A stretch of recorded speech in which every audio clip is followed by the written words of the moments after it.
बिस्मिल्लाहिर्रहमानिर्रहीम। अस्सलाम वालेकुम नाज़रीन, आप यूट्यूब चैनल देख रहे हैं। मैं इमरान खान हूँ।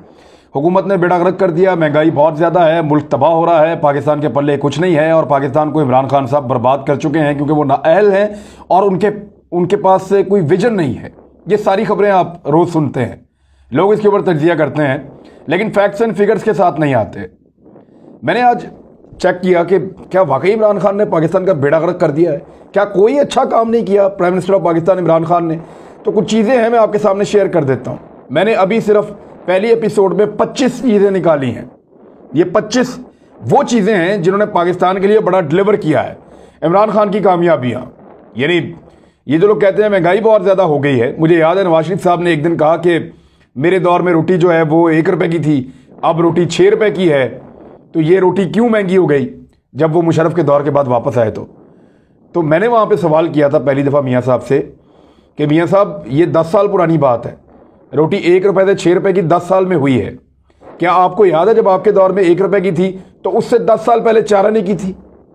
तो 10 साल के बाद रोटी 4 आने से 1 रुपए की और अगले 10 साल में 1 रुपए से 4, 5, 6 रुपए की और उससे अगले 10 साल में फिर महंगी हो जाएगी। तो ये महंगाई वक्त के साथ साथ बढ़ती है, लोगों की आमदन भी बढ़ती है। कल जो मजदूर 200 रुपए में काम करता था आज 1500 रुपए में भी काम करता है। लोगों की आमदन के अंदर इजाफा हुआ है। तो यही वजह है कि महंगाई का लोग रोना तो रोते हैं लेकिन साथ साथ उनकी आमदन भी बढ़ती है। ये एक फैक्टर है और बहुत सारी चीज़ें उन पर बात हो सकती है लेकिन एक लंबा वीलॉग हो जाएगा। मैं बताता हूँ इमरान खान की 25 कामयाबियाँ क्या हैं। कोई अच्छी खबरें भी आपको सुनने को मिलनी चाहिए। पहली चीज़, पाकिस्तान 4 स्पेशल इकोनॉमिक जोन्स बनाने जा रहा है और इस पे पाकिस्तान ने काम शुरू कर दिया है। ये बड़े शानदार इकोनॉमिक जोन्स हैं। इनके नाम मैं आपको बताता हूँ। रशकई नौशहरा ये M1 के करीब बन रहा है। धाबेजी ठट्ठा सिंध में बन रहा है। अल्लामा इकबाल इंडस्ट्रियल स्टेट फैसलाबाद ये पंजाब में एक बन रहा है। बोस्तान बलूचिस्तान में, चारों सूबों में 4 बड़े इकोनॉमिक जोन्स बनने जा रहे हैं और इनके अंदर जो बराह रास्त लोग नौकरी करेंगे, जो वहाँ पे काम कर रहे होंगे, वो 4,75,000 लोग, जबकि इसके साथ जो वाबस्ता लोग होंगे जिनका रोजगार लगेगा वो लगभग 10 लाख से जायद होंगे। तो 15 लाख लोगों को रोजगार मिलने जा रहा है इन 4 स्पेशल इकोनॉमिक जोन से और ये बहुत जल्दी होने वाला है। बड़ी तेजी से वहां पे काम हो रहा है। दूसरा, गुज़िश्ता 1 साल से लगातार जो बैरून मुल्क से पाकिस्तानी पैसा भेजते हैं उसको कहते हैं फॉरेन रेमिटेंस। जो बाहर से पैसा पाकिस्तान को भेजते हैं पाकिस्तानी कमाकर, वो गुज़िश्ता 1 साल से लगातार $2 अरब से ज्यादा है। हर महीने $2 अरब से ज्यादा है और ये बहुत बड़ा रिकॉर्ड है पाकिस्तान के लिए कि वो गैर मुल्की पाकिस्तानी पहली दफा पाकिस्तान के ऊपर एतबार कर रहे हैं। वो अपना पैसा बैंकिंग चैनल्स के जरिए कानून के मुताबिक भेज रहे हैं। इस वजह से पाकिस्तान को फायदा हो रहा है। इससे पहले वो ऐसा नहीं करते थे, वो अपना पैसा बाहर मुल्कों में रखते थे या अगर भेजते थे तो हुंडी करते थे, 2 नंबर तरीकों से भेजते थे। उनको लगता था कि ये हुकूमत उनका हक मारेगी, लेकिन पाकिस्तान की हुकूमत पे लोग एतबार कर रहे हैं ओवरसीज पाकिस्तानी। और $2 अरब से ज्यादा, ये 2 अरब का ख्वाब था किसी भी हुकूमत का। कोई भी हुकूमत 2 अरब का फिगर कभी भी टच नहीं कर सकी। तो ये $2 अरब से ज्यादा का हर महीने फॉरेन रेमिटेंस आ रहा है, बैरून मुल्क से पाकिस्तानी भेज रहे हैं और अब तो ये $2 अरब 80 करोड़ तक पहुंचा है अप्रैल में, यानी 3 अरब को छूने वाला है। बहुत बड़ी कामयाबी है। तीसरा, ज़राअत में बम्पर क्रॉप्स हुई हैं और उसकी कोई वजह है, ऐसे नहीं हुई, मैं आपको बताता हूं। पहली बार किसान को बर वक्त और सही कीमत उसकी फसल की मिल रही है। ये 3 सालों में ऐसा हुआ है। मैं खुद क्योंकि छोटी मोटी खेती बाड़ी करता रहा हूं, मेरे दोस्त बहुत सारे हैं वो किसान हैं, तो हमें यह पता है कि बहुत नुकसान होता है। आलू की फसल लोग लगाते थे, आलू निकालना महंगा था और बिकता मार्केट में सस्ता था। कई दफा किसानों ने आलू की फसल के ऊपर हल चलाया है। किसानों ने लाकर आलू जो है वो यहां मॉल रोड पे फेंक दिए थे मियां साहब के दौर में। तो पीपल्स पार्टी के दौर में कुछ हालात बेहतर हुए थे किसानों के, या ये पाकिस्तान तहरीक इंसाफ के दौर में 3 सालों में किसान की कोई फसल नहीं डूबी। मैं चैलेंज के साथ कह रहा हूं और मेरी ये किसानों के साथ बात हुई है, वो कह रहे हैं हम डूबे नहीं, तबाह नहीं हुए, माफिया को काबू किया है। गन्ने के किसान को पहली दफा जो है वो फसल मिली है। बंपर क्रॉप की वजह से जो इस साल में ज़राअत के शोबे से पाकिस्तान को मुनाफा हुआ है वो 1100 करोड़ की इजाफी आमदन पाकिस्तान को हुई है। 1100 करोड़ की इजाफी आमदन पाकिस्तान को हुई है। तो ये किसान का फायदा है। कपास की पैदावार में 7-8 साल के बाद पहली मरतबा इजाफा देखने में आ रहा है और जो है वो किसान खुशहाल हो रहा है पहली मरतबा बड़े लंबे अरसे के बाद। परवेज़ मुशर्रफ साहब के दौर में एक जंप लगा था किसान का, उसके बाद पीपल्स पार्टी के 2 साल अच्छे थे, फिर एक लंबा बुरा दौर था और अब ये 3 सालों में किसान को मार नहीं पड़ी। हालांकि अभी भी कुछ पॉलिसीज हैं जिन पे काम होना चाहिए और कुछ एक पैकेज भी लेकर आ रहे हैं किसानों के लिए, वो मैं बाद में जिक्र करता हूं। चौथा, पहली बार मोबाइल फ़ोन पाकिस्तान में बनने जा रहे हैं। हम हमेशा मोबाइल फ़ोन इंपोर्ट करते थे, कभी सोचा ही नहीं। तो पहली मरतबा हुकूमत ने यह किया कि वायदा करो इनको को पाकिस्तान में आके बनाए, हमारी इतनी बड़ी मार्केट है, लोग मोबाइल बड़ी तेज़ी से पाकिस्तान में तब्दील भी करते हैं, तो ये मोबाइल पाकिस्तान में बनाए, सस्ते मोबाइल बनाए, यहां पे टैक्स इकट्ठा होगा। 19 कंपनियों को लाइसेंस दे दिए, जो मुल्की भी हैं और गैर मुल्की भी हैं, और अब पाकिस्तान यहां पे 2G 3G 4G मोबाइल बनाएगा और बैरून मुल्क उनको एक्सपोर्ट भी करेगा। पांचवां, ये जो कामयाब जवान प्रोग्राम है, इसका जो सबसे अच्छा हिस्सा है वो मुझे ये लगता है कि खवातीन को जो है वो उनके अपने कारोबार के लिए और उनको सपोर्ट करने के लिए कि वो खुद बिजनेस करें, उनको कर्जे दिए जा रहे हैं और खवातीन के ऊपर जो सरमायाकारी की गई है, अब तक 1 अरब रुपया खवातीन को दे दिया गया है और माशाल्लाह वो मेहनत करेंगी, वो आगे बढ़ेंगी और खवातीन की क्रेडिबिलिटी भी नॉर्मली ज़्यादा होती है, तो वो पैसा वापस भी आएगा और पाकिस्तान को उसका फ़ायदा होगा। छठा, अमेज़ॉन जैसी बड़ी कंपनी ने पाकिस्तान पर ट्रस्ट किया है और पाकिस्तान को सेलर्स की लिस्ट के अंदर शामिल किया है। इससे पाकिस्तानी ताजर फ़ायदा उठा सकते हैं और पाकिस्तान दुनिया भर में अपने इमेज को बेहतर कर सकता है। इसका बहुत फ़ायदा होगा अगर हमने इसको पॉजिटिवली इस्तेमाल किया तो। सातवां नुक्ता, रवा साल जो तरक्की की शरह है, सब लोग कह रहे थे पाकिस्तान नेगेटिव में जा रहा है, लेकिन हैरान हो गए उस वक्त जब स्टेट बैंक का डाटा आया कि 3.94% शरह नमू पाकिस्तान की है। और यह पाकिस्तान खाली नहीं कह रहा, ये आलमी रेटिंग एजेंसी मूडीज ने दावा किया है कि पाकिस्तान दुरुस्त सिमत में है और अगले साल मजीद रफ्तार से तरक्की करेगा और ये 4%, 4.5% से भी ऊपर जाएगी। तो ये मूडीज की रिपोर्ट है। गुज़िश्ता साल बड़ी मनफी खबरें थी, कहा जा रहा था कि कोलैप्स कर जाएगा पाकिस्तान, लेकिन पाकिस्तान ने अगले साल के लिए जो हदफ रखा है वो 4.8% का टारगेट सेट किया है और इस दफ़ा ये कोई लफ्ज़ों का गोरख धंधा नहीं है, पाकिस्तान आगे बढ़ रहा है तो आपको नज़र भी आ रहा है। आठवां, नैब ने 1999 से लेकर 2017 तक 18-19 साल के अंदर 19 साल लगभग, इतने सालों में जो पैसा रिकवर किया बेईमान, करप्ट और चोरों और लुटेरों से, 18-19 साल में जो पैसा इकट्ठा किया वो था 290 अरब रुपए। 290 अरब रुपए। और अब जब 2018 में पाकिस्तान तहरीक इंसाफ की हुकूमत आई तो अगले 2.5 सालों के अंदर उन्होंने जो पैसा इकट्ठा किया, एक तरफ 18-19 साल 290 अरब और एक तरफ 2.5 साल, और कितना पैसा रिकवर किया? 484 अरब, यानी उससे तकरीबन दुगना पैसा रिकवर कर लिया और इंतहाई कम वक्त के अंदर। एक तरफ 18 से 19 साल में 290 अरब रिकवर किए और एक तरफ 2.5 साल के अंदर 484 अरब रिकवर किए नैब ने। तो ये तो हो गया जी आपका एहतसाब वाला पोर्शन। जो लोग कहते हैं कि क्या बरामद किया, क्या लूट का माल निकाला, तो ये लूट का माल निकाला और लगातार निकल रहा है। अभी नवाज शरीफ की प्रॉपर्टीज भी पहली दफा ताकतवर आदमी किया कि जायदाद जो है वो नीलाम हुई है। हमेशा यहाँ गरीब का घर नीलाम होता है, हमेशा यहाँ गरीब की गाड़ी नीलाम होती है, हमेशा यहाँ गरीब का नुकसान होता है, कमजोर का नुकसान होता है। पहली दफा ताकतवर माफिया पे हाथ पड़ा है, वो मोहम्मद बूटा ने नवाज शरीफ साहब की प्रॉपर्टी खरीद ली है, तो ये भी पहली दफा हुआ। नौवां, पाकिस्तान के नेशनल ग्रिड में पहली मरतबा एटमी बिजली शामिल कर दी गई है। ये पहले भी थी लेकिन जो बड़े पैमाने पे हुआ है ये अब हुआ है और 105 मेगावाट बिजली जो है नेशनल ग्रिड में चली गई है और 1100 मेगावाट टोटल बिजली जो है ये K2 जो नेशनल बिजली घर एक बनाया गया है एटॉमिक या जोहरी तवानाई से, वो 1100 मेगावाट बिजली देगा और इसी सलाहियत का K3 2021 के आखिर तक मुंसलिक हो जाएगा, वो भी इतनी बिजली देगा। तो ये एक बेहतर, सस्ती और जो है माहौल दोस्त जो बिजली है पाकिस्तान बनाएगा। और दिसंबर में एटमी ईंधन की तरसील हुई थी यहाँ पे पाकिस्तान न्यूक्लियर रेगुलेटरी अथॉरिटी की इजाज़त के बाद, और फरवरी में इस प्लांट पर हिफाजती टेस्टिंग और जांच पड़ताल करने के बाद अब एटमी बिजली शामिल। पहले ये क्यों नहीं कर रहे थे? इसलिए कि ये बिजली आपको कमीशन नहीं देती, यानी इसमें तेल का कमीशन नहीं होता, इसमें जो पावर प्लांट लगते हैं, बिजली घर लगते हैं IPPs, उनका कमीशन नहीं होता, तो इसलिए सियासतदान इससे भागते थे। तो अब ये शामिल हो गई है, एक हो गई, एक और होने वाली है और ये बहुत बड़े पैमाने पे बिजली बनाएंगे। 10वां, मुल्क की तारीख में अयूब खान के बाद पहली मरतबा बड़े बड़े डैम्स बन रहे हैं और बहुत तेज़ी से उनके ऊपर काम हो रहा है। मैं अभी गिलगित बल्तिस्तान से आ रहा था, वापसी में फ़्लाइट कैंसिल हो गई, तो वहाँ से मैंने एक गाड़ी ली, मैं खुद ड्राइव करके आया। तो मैंने देखा दासू डैम पे, देम्र भाषा डैम पे बहुत तेज़ काम चल रहा है। मैं रात को जब वहाँ से गुजरा तो वक्त था ऑलमोस्ट मेरे ख्याल में कोई, क्योंकि 12 बजे हमने खाना खाया था चलास के पास, तो कोई 2 बजे का वक्त होगा, 2-3 बजे का वक्त होगा। तो रात को 3-4 बजे, 2-3-4 बजे भी वहाँ पे काम चल रहा था और वहाँ ट्रक आ जा रहे थे, मसनूई रोशनियाँ लगा के लोग तेज़ी से काम कर रहे थे। तो ये बहुत बड़ी कामयाबी है कि डैम्स के ऊपर बहुत दहाइयों के बाद पाकिस्तान में तेज़ी से काम हो रहा है। कई छोटे छोटे डैम्स बन रहे हैं। ये डैम ना सिर्फ हमें सस्ती बिजली देंगे बल्कि पाकिस्तान के अंदर बहुत बड़े पानी के ज़खायर बन जाएंगे, जो हम अपने माहौल को बेहतर करने के लिए, अपनी ग़िज़ाई ज़रूरियात पूरी करने के लिए और अपनी अजनास उगाने के लिए ये पानी हम इस्तेमाल कर सकेंगे।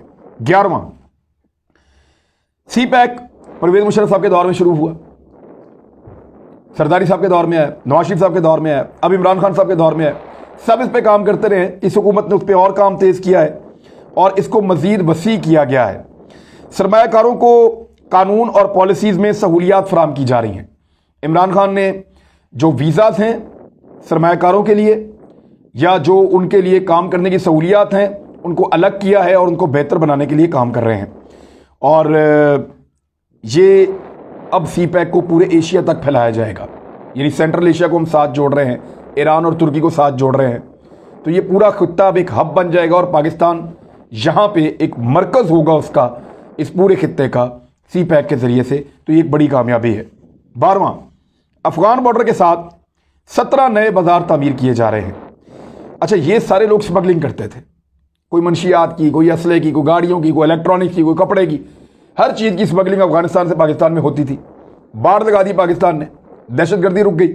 अब वो जो 17 बाजार बने हैं वो एक बहुत बड़ी खुशखबरी है वहाँ के नौजवानों के लिए। वो अपना कारोबार वहाँ पे करें और जो पैसा वो इलीगल तरीके से कमाते थे उसको कानूनी तरीके से कमाएं और पाकिस्तान के जो कस्टम्स की मद में पाकिस्तान को जो आमदन होती है, जो स्मगलिंग की वजह से आमदन नहीं होती थी, वो भी ख़त्म हो जाएगा मामला और पाकिस्तान को इसका बहुत फ़ायदा हो रहा है और ये बहुत तेज़ी से काम इनके ऊपर जारी है। 13वां सऊदी अरब और यूएई से ताल्लुकात का एक नया दौर है। ये लोग पहले आपको गुलाम समझते थे, आपको मुलाजिम समझते थे, क्योंकि आपके लोग इनके मुल्कों में जाके रहते थे, इनकी गुलामी करते थे, इनके अकामे लिए होते थे। तो इस मरतबा कोई अकामे वाला वज़ीर आपको नहीं मिलेगा, इस दफ़ा आपको कोई अकामे वाला वज़ीर आज़म आपको नहीं मिलेगा। हमारे ताल्लुकात ख़राब हुए, नाराज़गी हुई, गिले शिकवे हुए, लेकिन फिर सऊदी अरब को और यूएई को समझ आई कि अब पाकिस्तान बदल गया है, यहाँ नए लोग हुक्मरानी कर रहे हैं, तो इनके साथ ताल्लुकात किसी और तरह होंगे। फिर उन्होंने कहा जी 1 करोड़ नौकरियां हमारी अगले 10 साल में निकल रही हैं, ज़्यादातर हम पाकिस्तानियों को देंगे।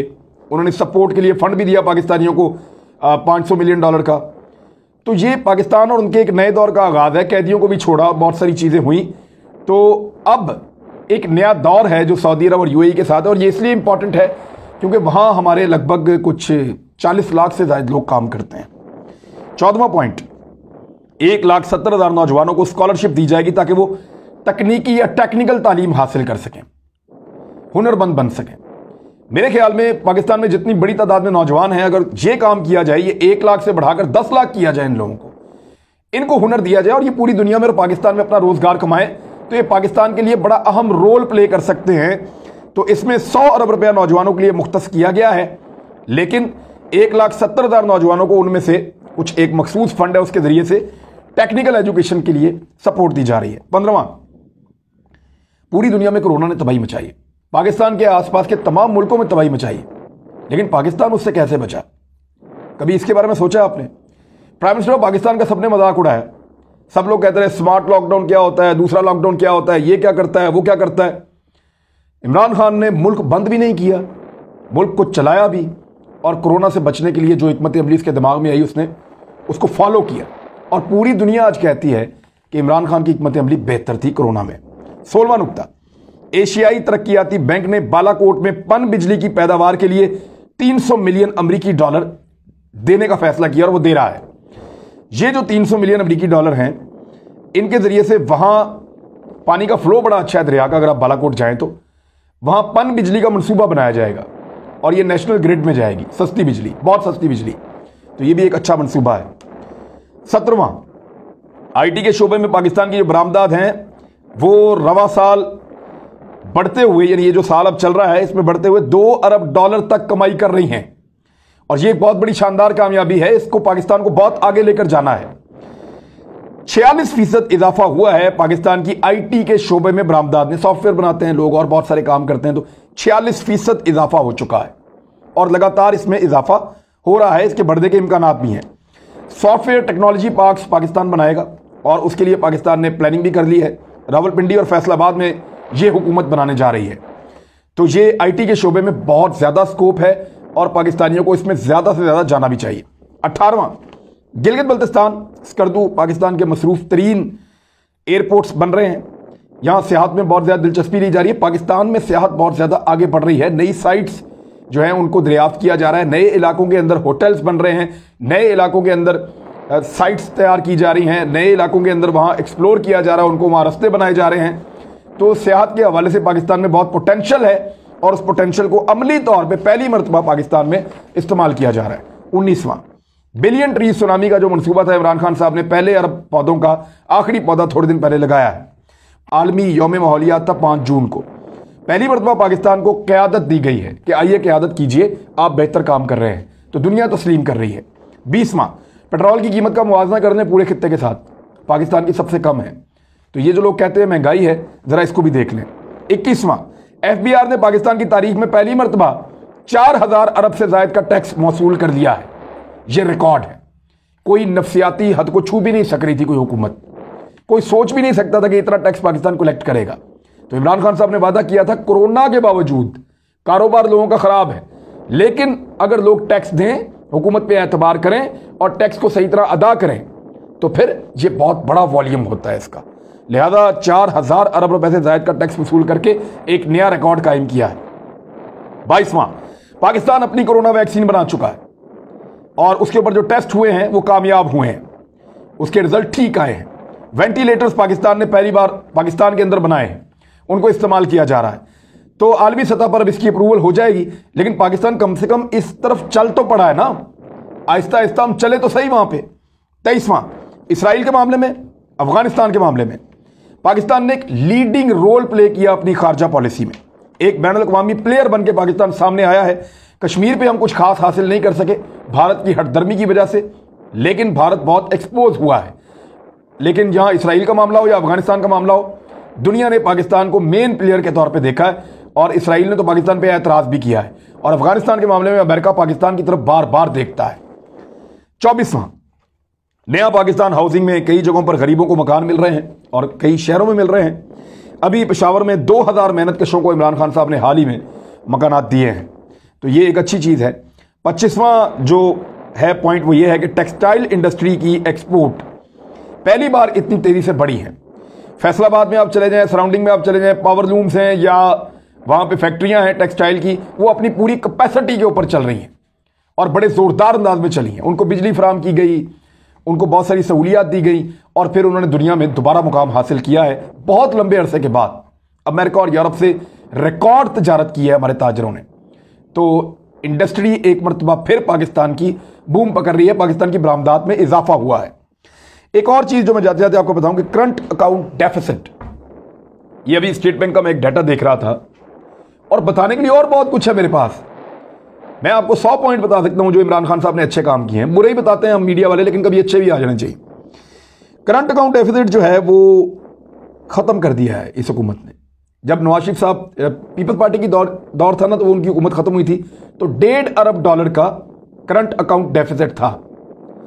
ये खसारा होता है कि आपकी आमदन कम है, आपका खर्चा ज़्यादा, आप खसारे में जा रहे हैं। तो जब पीपल्स पार्टी छोड़ के गई थी $1.5 अरब का, जब नवाज शरीफ साहब छोड़ के गए थे, PMLN छोड़ के गई थी, तो $19 अरब से ज़्यादा का खसारा था। और अब कितना है? स्टेट बैंक की रिपोर्ट के मुताबिक पहली मरतबा हमारा खसारा खत्म हो गया और हम नेगेटिव से पॉजिटिव में आ गए, यानी सरप्लस हो गया। $80 करोड़ ऊपर की तरफ आ गए हैं, मनफी से मुस्बत में आए। ये अच्छी खबरें हैं और बहुत सारी अच्छी खबरें हैं, लेकिन इन पे गुजारा कीजिए फिलहाल। अब तक के लिए इतनी, अपना ख्याल रखिएगा, अपने इस चैनल का भी। अल्लाह हाफिज़।